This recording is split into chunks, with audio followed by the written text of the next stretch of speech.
Pagi, saya Ari Ginanjar, penyintas COVID-19. Saya ingin berbagi tips sederhana yang saya namakan PMP dalam menghadapi situasi akibat dari COVID yang luar biasa ini. Banyak sekali orang-orang yang gagal, tapi juga ada yang berhasil. Maka yang pertama adalah P, yaitu pikiran. Seperti sudah saya sampaikan berkali-kali, bahwa kekhawatiran adalah awal dari penyakit.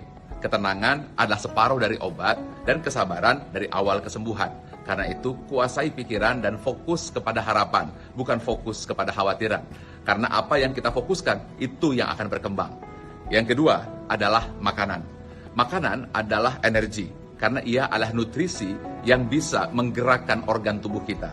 Bayangkan, ketika pikiran negatif, lalu dia tidak makan ketika terserang COVID, maka ia tidak mampu bergerak, memanfaatkan kekuatan tubuhnya, khususnya organ-organ dirinya, supaya ia bisa survive.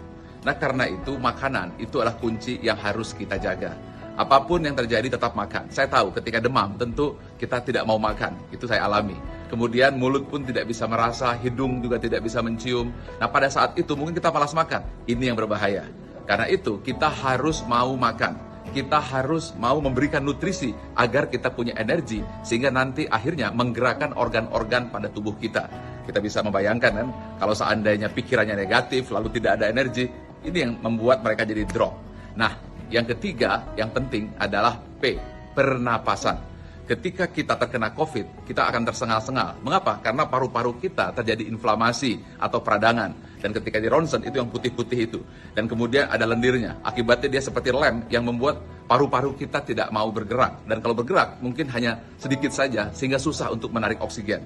Nah, karena itu kuncinya adalah Anda harus melakukan PRON, yaitu Anda tengkurap. Dan ketika tidur tengkurap, maka Anda menggunakan bantal di sini dan pada saat itu akan memudahkan untuk mengalirkan oksigen yang membuat Anda bisa bernapas kembali. Silakan Anda cari di YouTube apa yang disebut PRON itu. Nah, di situ dijelaskan.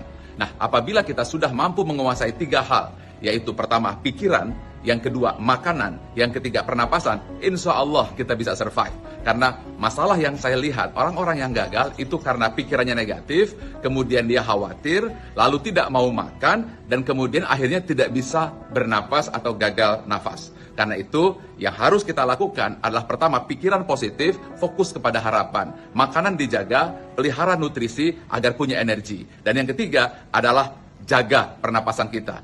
Pagi.